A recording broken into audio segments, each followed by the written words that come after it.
Hello friends, welcome to all in all sports. நான் உங்க sports Nitish. Arun. சரி, வணக்கம். இப்போ இன்ட்ரோ கொடுக்கறதுல தெரிஞ்சிருக்கோம் எப்படியும் வந்து பிகேஎல் இந்த வீடியோ தான் அப்படின்னு. ஸோ இந்த இன்ட்ரோ கொடுக்கறத வச்சு எப்படி கண்டுபிடிக்கிறது பிகேஎல் தானே? ஏன்னா மேக்ஸிமம் வந்து நான் இன்ட்ரோ கொடுத்தா அது வேற வீடியோவா இருக்கும், நீங்க இன்ட்ரோ கொடுத்தா மேக்ஸிமம் பிகேஎல் தான் இருக்கும். அப்படி? ஆமா. சரி, ஓகே ஓகே. இது நல்லா தானே இருக்கு இந்த ஸ்ட்ராட்டஜி. ஏதோ சும்மா சொல்ல வேண்டியதா. சரி, ஓகே மக்களே, சொல்லு. அதான். சரி, ஓகே. பிகேஎல் அடுத்து சீசன் 12 வரப்போகுது. அதுக்கான புதிய அப்டேட்டுகளோட இருக்கும். என்ன வரப்போதா, எப்ப வருது, அதை பத்தி எந்த அப்டேட்டும் கிடையாது. ஆனா இவங்க பண்ற வேலையெல்லாம் பார்த்தா சீக்கிரம் வரப்போகுது மட்டும் தான் தோணுது எனக்கு. ஏன்னா பெரிய வேலையை பார்த்துருக்காங்க. இருக்கிற கோச்சஸ் எல்லாருமே வந்து கலைச்சு போடு, நீ கலைச்சு போட்டு ஆளுக்கு ஒண்ணு மாத்தி மாத்தி எடுத்து நீ இங்க போ, நீ இங்க வா அப்படின்னு சொல்லிட்டு மேனேஜ்மெண்ட் கிட்ட வந்து பிக்ஸ் பண்ணிருக்காங்க போல. சோ நிறைய சேஞ்சஸ் வந்திருக்கு. முக்கியமா 4 கோச் வந்து அப்பாயிண்ட் பண்ணிருக்காங்க. அதாவது ப்ரோ கபடி லீக் சீசன் 12க்கு அபிஷியலா இப்போதைக்கு 4 கோச்சஸ் வந்து பிக்ஸ் பண்ணிட்டாங்க. 4 டீம்ஸ். ஸோ அந்த 4 கோச் அவங்க ஏன் எடுத்திருக்காங்க, என்ன ரீசன் அவங்களை சைன் பண்றதுக்கான காரணம், இதெல்லாம் நாம பேசி இந்த வீடியோல உங்ககிட்ட சொல்ல போறோம். சரி, ஓகே ப்ரோ. முதல்ல எடுத்தோன்னே ஜெய்ப்பூர் கிட்ட இருந்து போயிடலாமா? ஜெய்ப்பூர் பிங்க் பேந்தர்ஸ் அவங்க தான் ஃபர்ஸ்ட் கோச் அப்பாயிண்ட் பண்றாங்க. ஆல்ரெடி வந்து இது பண்ணிட்டாங்கல்ல. சரி, ஓகே. நரேந்தர் ரிது. ஸோ அவர் தான் வந்து பாத்தீங்கன்னா இப்போதைக்கு அடுத்த சீசன் 12க்கான புதிய கோச் அப்பாயிண்ட் பண்ணிருக்காங்க. என்ன காரணம்? நரேந்தர் ரேது வந்து பட்னா பைரட்ஸ்ல வந்து யங்ஸ்டர்ஸ் ரொம்ப புது பசங்களை வச்சு இந்த சீசன் வந்து ஃபைனல் வரைக்கும் கூட்டு வந்திருப்பாரு. தேவங்க், அயன், அன்கித், சுபம் ஷிண்டே, தீபக் ராத்தி, இந்த மாதிரி வந்து ரொம்ப யங்கான ஸ்குவாட். அது யாருமே பெருசா வெல் நோன் பிளேயர்ஸ் கிடையாது. பட் அப்படி இருக்கிற டீமையே இவர் வந்து ஃபைனல் கொண்டு வராருன்னா, நம்ம கிட்ட அர்ஜுன் தேஸ்வால் இருக்காரு, அன்குஷ் ராத்தி இருக்காரு, ரேசா பர்பேகர் இருக்காரு, சுர்ஜித் சிங் இருக்காரு. இந்த டீம் அவர் என்ன பண்ணுவாரு அப்படிங்கிறது அவங்களுக்கு ஒரு கியூரியாசிட்டி இருந்துச்சு. இன்னொன்னு சஞ்சீவ் பலியான் வந்து கொஞ்சம் அவுடேட்டட் அப்படிங்கிறது அவங்களோட தாட்டா இருந்துச்சு. எல்லாம் ஓகே. சந்தரிசாங்களா சுஜித் சிங் எங்கெல்லாம் சொல்ல அப்படி சொன்ன மாதிரி என் காதல விழுந்துச்சு. அங்க கொந்தளிச்சிடாம. இல்ல சரி, இல்ல இன்னொன்னு சொன்னீங்க சந்தரிசாக்கல. அது பேர் என்ன, சஞ்சீவ் பலியான் வந்து ஒரு அவுடேட். அது அங்க வந்து சொல்றேன் நானு. இப்ப சொல்றது கேள்வி, அவங்க ஃபீல் பண்ணிருக்கலாம் அப்படிங்கிறது என்னோட ஒப்பீனியன். ஏன்னா சஞ்சீவ் பலியான் வந்து 4 வருஷமா கண்டினியூஸா ஜெய்ப்பூர் பிங்க் பேந்தர்ஸோட கோச்சா இருந்திருக்காரு. அதுக்கு முன்னாடியும் அவர் இருந்திருக்காரு. பட் அவங்க ஏதோ ஒரு வெரைட்டி அப்படிங்கறத வந்து எதிர்பார்த்திருக்காங்க. அதனால நரேந்தர் ரேது கூட பேச்சுவார்த்தை நடத்தி வந்து அவர் உள்ள கொண்டு வந்தாங்க. இத இன்னொரு பக்கம் இப்படியுமே சொல்லப்படுது. என்னது? அதாவது நரேந்தர் ரேது வந்து பட்னாவில இருந்து வெளியே வந்ததுக்கு ரீசனே ஏதாச்சும் ஒரு டீம் எடுப்பாங்க அப்படிங்கறத நான் முன்னாடி சொல்லியிருந்தேன். அதே மாதிரி சஞ்சீவ் பலியானும் ஜெய்ப்பூர் போர் அடிச்சிருச்சுன்னா வேற இடத்துக்கு போலாமா அப்படிங்கறதுனால வெளியே வந்ததா சொல்றாங்க. அது என்ன அடைக்கலம் தேடி தமிழ்நாட்டுக்கு வந்திருக்கிறாரு தெரியல. இது நடந்திருக்க வாய்ப்பு இருக்கு. ஏன்னா அபிஷேக் பச்சன் தான் ஜெய்ப்பூரோட ஓனர். அவ்வளவு சீக்கிரம் அவர் வந்து பிளேயர்ஸோ கோச்சோ விட்டுற மாட்டாரு. ஸோ மேபி அது நடந்திருக்கலாம். ஸோ கண்டிப்பா நரேந்தர் ரேது தான் ஆப்வியஸ் சாய்ஸ். ஒரு கோச் எனக்கு இப்ப பிகேஎல் சீசன் 12 வரப்போகுதுப்பா, உன் டீமுக்கு ஒரு கோச் எடுத்துக்கோ இந்த 12 பேர்ல இருந்துன்னு கேட்டா, நான் நரேந்தர் ரேதுவையோ மன்பிரீத்தியோ தான் தூக்கியிருப்பேன். அப்படின்னா ஒரு டீம் வந்து முடிவு பண்ணுவாங்க. அப்படிதான் நரேந்தர் ரேது பக்கம் போயிருக்காங்க. சரி, ஓகே ப்ரோ. அடுத்து யூம்பாவோட ஆஸ்தான கேப்டன் அனுப்குமார் இப்ப வந்து அடுத்தவரு பட்னாவுக்கு கோச்சாக போறாங்க. ஆமா, அதாவது புனேரி பல்டனுக்கு தான் அவர் ஃபர்ஸ்ட் ஹெட் கோச்சா ஆரம்பிச்சாரு தன்னோட கெரியர். அங்க அஸ்லாம் நம்தர், மோஹித் பயாத்னு இப்ப கலக்கிட்டு இருக்க பசங்க கௌரவ் காட்ரி, அபினேஷ், இவங்க எல்லாருமே ஃபைன் பண்ணி விட்டது வந்து அனுப்குமார் தான். பட் அவர் அதுக்கப்புறமா ரிலீஸ் பண்ணிட்டு அந்த பசங்களை பிசி ரமேஷ் கிட்ட கொடுத்து அவங்க அதுக்கப்புறம் டிராஃபி ஜெயிச்சிட்டாங்க. அனுப்குமார் நான் சொல்லிதான் தெரியணும் அவசியம் இல்லை. Captain cool, kabaddi legend. So அப்படி இருக்கிறப்போ அவரோட ஸ்ட்ராட்டஜிஸ் எல்லாமே தரமா இருக்கும். அதாவது நான் வந்து முன்னாடியே இதை நான் மென்ஷன் பண்ணியிருந்தேன். அனுப்குமார் கோச் ஆகிறதுக்கு முன்னாடியே இதை பத்தி ரூமர்ஸ் வரதுக்குலாம் முன்னாடியே அனுப்குமார் வந்து கோச்சிங் வர்றதுக்கு ரொம்ப ரொம்ப ஆர்வமா இருக்காரு அப்படிங்கிறத நான் சொல்லியிருந்தேன். இது எப்படி நான் சொன்னேன்னா, மோஹித் கிட்ட, ஐ மீன் தமிழ் தலைவாஸ் பிளேயர் மோஹித் கிட்ட நான் பேசிட்டு இருக்கப்போ அவர் எனக்கு கொடுத்த ஹிண்ட் தான் இது. ஸோ அனுப் பையா அப்படின்னு தான் அவர் பேசுறாரு. சோ அவர் வந்து வரதுக்கு ரெடியா இருக்காரு அப்படிங்கிற மாதிரி அவர் என்கிட்ட சொல்லிட்டு இருந்தாரு. இதை வச்சு நான் சொல்லியிருந்தேன். அப்ப நிறைய பேர் நம்பல.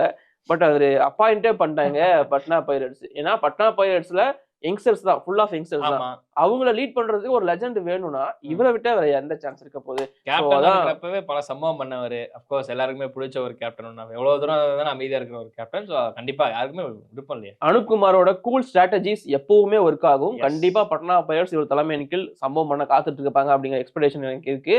அண்ட் அதுக்கு ஏத்த மாதிரி உள்ள வந்த உடனே பட்னா பைரட்ஸுக்கு 4 NYPs தரமா தூக்கியிருக்காரு. சோ அவரோட வேலையை ஆரம்பிச்சிட்டாரு. சரி, ஓகே ப்ரோ. இது போக அடுத்து தமிழ் தலைவாஸ் போருமா? கடைசியா சொல்றேன். சரி, ஓகே. அப்ப பெங்களூரு போயிருமா? பெங்களூரு புல்ஸ் வந்து எனக்கு ரொம்ப சர்ப்ரைஸ் அப்படின்னு நான் சொல்ல மாட்டேன். நான் ஷாக் ஆல்ரெடி நம்ம சொன்னப்பவே நீங்க அதான் சொன்னீங்க.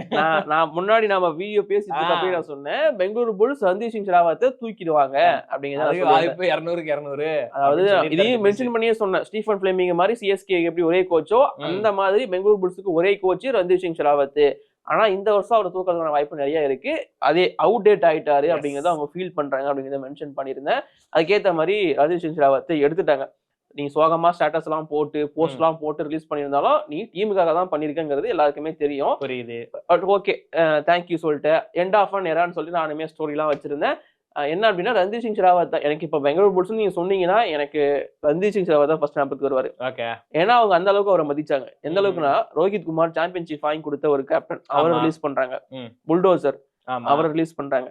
இதெல்லாம் ஒரு படி மேல போய் பவன் ஷெகாவத்தையே ரிலீஸ் பண்ணாங்க. ஆனா அவர் ரிலீஸ் பண்ணல. சோ அப்படி இருந்த ஒரு கிளப் அவரை வேணான்னு சொல்லி அனுப்பிச்சிட்டாங்க. ஏன்னா அவங்களுக்கு ரிசல்ட் வரல. சரி இவங்க யாரு இப்போ வந்து தூக்க போறாங்க அப்படிங்கிற கியூரியாசிட்டி எல்லாருக்கூடயும் இருந்துச்சு. பட் எனக்கு வந்து அது முன்னாடியே சொன்ன மாதிரி ரூமரா வந்துருச்சு. அது பிசி ரமேஷ் அப்படிங்கிறது. நான் முன்னாடி வந்து தமிழ் தலைவாசிரியை பேசும்போதுமே சொல்லியிருந்தேன் பிசி ரமேஷ் வந்து சவுத் சைடு வரதுக்கு வாய்ப்பு நிறைய இருக்கு. சவுத் டீம் கூட பேசிட்டு இருக்காரு அப்படிங்கறத சொல்லியிருந்தேன். அப்படிதான் எனக்கு தகவல் வந்து இருந்துச்சு. நான் என்ன நினைச்சிட்டேன்னா சவுத் சைட்னா வந்து தமிழ் தலைவாஸ் தான் இப்ப கோச்சஸ் தெரியிட்டு இருக்காங்க. இங்கதான் வருவாருங்கிறத நான் சொல்லியிருந்தேன். ஆனா இந்த பக்கம் கிளவரா பெங்களூர் புல்ஸ் பிசி ரமேஷ் தட்டி தூக்கிட்டாங்க. அங்க அவர் போறதுக்கு இன்னொரு ரீசன் அவர் வந்து அந்த ஏரியாவை சேர்ந்தவர், கர்நாடகாவை சேர்ந்தவர். அது மட்டும் இல்லாம பிசி ரமேஷுக்கு ஒரு அசிஸ்டன்ட் கோச்சா ஃபர்ஸ்ட் டிராஃபி கிடைச்சது வந்து பெங்களூர் புல்ஸ்ல தான். ரஞ்சித் சிங் ஷெகாவத்துக்கு கீழே அசிஸ்டன்ட் கோச்சா இருக்கிறப்பதான் ஃபர்ஸ்ட் டிராஃபியை தூக்குறாரு. ப்ரோ கபடியோட number 1 coach is PC Ramesh. அப்படி இருக்கிறப்போ பிசி ரமேஷ் தான் ஆப்வியஸ் சாய்ஸ் பெங்களூர். அவங்க ஊருக்காரு, லோக்கல் கை, லோக்கல் பசங்களை கொண்டு வருவாரு, டீமை வந்து பில்ட் பண்ணுவாரு. இந்த மாதிரி நிறைய விஷயங்கள் இருக்கிறதுனால பிசி ரமேஷ் தான் அங்க போறதுக்கு விருப்பம் தெரிவிச்சிருக்காரு. எஸ் பிசி ரமேஷ் கிட்ட தமிழ் தலைவாசும் அப்ரோச்சஸ் வச்சாங்க. பட் அவரோட சாய்ஸ் பெங்களூர் புல்ஸா இருந்துச்சு அப்படிங்கறத மட்டும் நான் இங்க கிளியர் பண்ணிக்க விரும்புறேன். அவங்க ஊரு எப்படி போகாம இருப்பாரு. சரி ஓகே. கடைசியா ஒரு விஷயம் சொல்லிக்கிறேன். பிசி ரமேஷ் நல்லாவே தமிழும் பேசுவாரு. தமிழ் பக்கத்து தண்ணி தான் தர மாட்டாங்க விடுங்க. அது எதுக்கு நமக்கு அரசியல். சரி ஓகே விட்டுருங்க. சரி okay. Last but not least அந்த லீக் முடிஞ்ச உடனே நாங்க விட்டுறோம் பாவர போதை வரைக்கும் அப்படின்னு சொல்லிட்டு அனுப்பி விட்டாங்க. சேர்ல சஞ்சீவ் பல்லியனை வந்து அப்படியே தூக்குனாங்க. இல்ல அவங்க ரிலீஸ் பண்ணது கொஞ்சம் லேட்டு தான். பட் நம்ம எக்ஸ்பெக்ட் பண்ணிட்டோம் கோச்சஸ் அவங்க ரிலீஸ் பண்ணுவாங்கன்னு. ஆனா சேரானாவை ரிலீஸ் பண்ணதுக்கு அப்புறம் நான் ரொம்ப அப்செட் ஆனேன். அவங்க போட்ட எல்லா போஸ்டுக்கீழையும் ஒரு சான்ஸ் அவர் கொடுத்துருக்கலாங்கிறத மட்டும் தான் என்னோட கமெண்டா இருந்துச்சு. கோச் அனௌன்ஸ் பண்ணதுக்கு அப்புறமும் கூட நான் அதை தான் போட்டிருந்தேன். இன்ஃபேக்ட் இந்த நியூஸையும் நான் முன்னாடியே வந்து நிறைய பேருக்கு சொல்லிட்டேன். அதாவது இவர் தான் கோச். இதையும் நான் வந்து சொல்லியிருந்தீங்க மோஹித் கிட்ட கேட்டுதான் அப்டேட் பண்ணியிருந்தேன். அவர்தான் எனக்கு கொடுக்காதீங்க அப்படின்னு. மோஹித் தான் இப்போதைக்கு எனக்கு நியூஸ் கொடுக்குற வேலை. ஹிந்தி தெரியும் தமிழ் தெரியாதவருக்கு இல்லாட்டி வந்து என்ன கமெண்ட் போட்டிருப்பாரு. ஓகே சஞ்சீவ் பல்லியான் கோச் ஆக போறாரு அப்படிங்கிறது முன்னாடியே இங்கதான் வரேன். சந்தரி சாக்கில அப்படியே அவுட் டேட் அப்படின்னு சொல்லிட்டீங்களே. நிஜமாவே சஞ்சீவ் பல்லியான் அவுட் டேட். அப்ப தமிழ் தலைவாசுக்கு அப்ப மறுபடியும் அவுட் டேட் ஆகுமா? இல்ல அவரோட அப்ரோச்சஸ் மேபி தமிழ் தலைவாசுக்கு வந்து ஒர்க் ஆகலாம். அதை நம்ம எதுவும் சொல்ல முடியாது. ஓகே பட் மன்ப்ரீத் சிங் அளவுக்கு நீங்க வந்து எதையும் டெவலப் பண்ணிக்க முடியாது. அதுக்கு வாய்ப்பு இல்லப்பா. சஞ்சீவ் பல்லியான் நான் மோசமான கோச்சுன்னு சொல்ல. 2 டிராஃபி வாங்கியிருக்காரு. ஜெய்ப்பூர் பிங்க் பேந்தர்ஸுக்கு சீசன் 9ல. இன்ஃபேக்ட் பட்னா பைரட்ஸுக்கு ஃபர்ஸ்ட் டிராஃபி வாங்கி கொடுத்தது தலைவன் தான். பட்னா வந்து பட்னாவோட பர்தீப் எல்லாருக்குமே தெரியும். பட் அந்த பட்னாக்கு பர்தீப்பை கொண்டு வந்ததே வந்து சஞ்சீவ் பல்லியான் தான். சோ அந்த மாதிரி ஒரு தரமான அர்ஜுன் தேஷ்வால் உங்களுக்கு தெரிஞ்சிருக்கும். தமிழ் தலைவாசுக்கும் ஒரு எதிர்பார்ப்பு வாய்ப்பு இருக்குமா? சச்சின் மாதிரி எதுவும் கொண்டு வருவீங்களா? சச்சின் மாதிரி தான் வேணுமா உனக்கு? இல்ல அவ்வளவு கோடி வேணாம். ஏதாவது கொண்டு வந்தீங்கன்னா கோடி மட்டும் அவ்வளவு கோடி இல்ல கம்மியான மட்டும் எடுக்கணும். ஆனா சச்சின் மாதிரி தான் வேணும். இல்ல வேணாம் பர்தீப்பாவே வேணும். அப்படின்னா 200 பாயிண்ட் எடுத்துட்டு அவர் தமிழ் தலைவாசு வந்து ரிட்டர் ஆகட்டும். சூப்பர். இது சொன்ன பத்தியா நல்லா இருந்துச்சு. பர்தீப் நர்வால் தமிழ் தலைவாசு வரணும். அந்த 2000 பாயிண்ட் 200 சாரி ப்ரோ. அது 200 பெண்டிங் இருக்கு ப்ரோ. பெண்டிங் 200 அதுதான் சொல்ல வந்தேன். 2000 பாயிண்ட் அருண் சொன்ன மாதிரி அந்த 200 பாயிண்ட் அதை இங்க எடுத்து கம்ப்ளீட் பண்ணாருன்னா தமிழ் தலைவாசுக்கு இதை விட ஒரு பெரிய ஹாப்பியான நியூஸ் எதுவுமே வேணாம். போவாங்க கண்டிப்பா. எனக்கு தெரிஞ்சு சஞ்சீவ் பல்லியான் போக வாய்ப்பு இருக்கு. ஆனா ரஞ்சித் சிங் ஷெகாவத் சண்டைக்கு வருவார். அவர் கோச் ஆயிட்டாருன்னா சொல்றதுக்கு இல்ல. ஓகே சொல்லிடுறேன். சஞ்சீவ் பல்லியான் பர்தீப் மட்டும் கிடையாது. சோ சுனில்குமாரை எடுத்து ஒரு கேப்டனா அப்பாயிண்ட் பண்ணி அவர் சக்சஸ் காட்டியிருக்காரு. அர்ஜுன் தேஷ்வாலை கொண்டு வந்தது. அன்குஷ் ராத்தியை வந்து அர்ஜுன் தேஷ்வாலை நம்ம எதிர்பார்க்க முடியாது. இல்ல அதுக்கும் வாய்ப்பு இருக்கு. அவரோட செல்ல குழந்தை அர்ஜுன் தேஷ்வால். அவர் எங்க போனாலும் கூட்டு போயிருவாரு. அன்குஷ் ராத்தி லெப்ட் கார்னர் அவரை வந்து குரூம் பண்ண விதங்கள். சோ இந்த மாதிரி பயங்கரமான பிளேயர்ஸை வந்து பில்டப் பண்ணிருக்காரு. எங்கேயுமே பர்ஃபார்மன்ஸ் பண்ணாதவங்களெல்லாம் எடுத்து வச்சு பர்ஃபார்மன்ஸ் பண்ண வச்சிருக்காரு. ஸோ சஞ்சீவ் பல்லியான் வந்து பயங்கரமான ஒரு சாய்ஸ் தான். நிறைய ஸ்கவுட் பண்ணுவாரு. சஞ்சீவ் பல்லியானை வந்து அப்பாயிண்ட் பண்ணதுக்கு தமிழ் தலைவாஸ் முக்கியமான ரீசன் அவங்க வந்து ஒரு யங் ஸ்குவாடை வந்து பில்டப் பண்ண நினைக்கிறாங்க. இந்த டைம் ரிட்டென்ஷன் கம்மியா தான் இருக்க போகுது. ஸோ யங் ஸ்குவாடை பில்டப் பண்ணணும் அப்படின்னு நினைக்கும் போது இவர் தான் அது கரெக்டான சாய்ஸ். ஏன்னா இந்தியா ஜூனியர் நேஷனல் கபடி டீமை வந்து ஸ்கவுட் பண்ணி எடுக்க போற, அதாவது பிளேயர்ஸ் செலக்ட் பண்ணி எடுக்க போற செலக்டர் அவர் தான். அண்ட் ஜூனியர் டீமுக்கு ஹெட் கோச் அவர் தான். ரைட். சரி, அப்ப எப்படியுமே வந்து நரேந்தர் ரிட்டைனு, நிதிஷ் ரிட்டைனு, சாகர் கேப்டன் வந்துருவாப்ல. வேற யாரு இருப்பாங்க? 3 பேர் வந்துருவாங்கல்ல. 3 பேர் நாம நினைக்கிறோம். பட் அவங்க என்ன வேணா பண்ணலாம். நம்ம இந்த 3 பேரை விட்டீங்கன்னா வேற யாருங்க உங்களுக்கு கிடப்பாங்க? தனியா பேசுவோம்.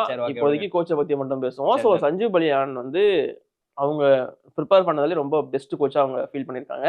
பட் இப்போ அவங்க ஒரு அசிஸ்டன்ட் கோச் தேடிட்டு இருக்காங்க. அதுதான் யாருங்கிறதுல ஒரு பெரிய கேள்விக்குறி இருக்கு. பக்கமா அந்த அசிஸ்டன்ட் கோச் தான் நமக்கு வில்லத்தனம் பண்ணி விடுவாங்க. அந்த அசிஸ்டன்ட் கோச்ல ஒரு சின்ன க்ளூ இருக்கு. அதை நான் கொடுக்குறேன். இப்போ ஹிண்ட் ரூமரா வந்துருக்கு. அது யாருங்கிறத அவங்க கீழே கமெண்ட் பண்ணிட்டோம். மேபி நிறைய பேருக்கு தெரிஞ்சிருக்கும். சொல்லுங்க. அதாவது அவர் வந்து முன்னாள் பிகேஎல் பிளேயர். சரி. அண்ட் அப்படி இல்லாட்டி தமிழ்நாடு பேஸ் பண்ண ஒரு அசிஸ்டன்ட் கோச். இந்த 2 ஆப்ஷன் தான் இப்போதைக்கு ரூமர்ல இருக்கு. திரும்ப அவரா? அதெல்லாம் தெரியாது, கண்டுபிடிச்சுக்கோ. யோ வந்தாரு அவரா? அவங்கள கமெண்ட் பண்ண சொல்லிட்டு நீ கிளம்பி வா. சரி, ஓகே. சரி மக்களே, நான் வந்து ஒருத்தர் நினைச்சுக்கிட்டு இருக்கிறேன். ஆனா அவரா தெரியல. தமிழ் தலைவாஸ் முன்னாடி ஒருத்தர் இருந்தாரு, அவருன்னு நினைச்சுக்கிட்டு இருக்கிறேன். பட் எனக்கு தெரியல. நீங்க தாராளமா கீழே கமெண்ட் பண்ணுங்க. மேன் அவர் தானே மேன், சொல்லுங்க மேன்.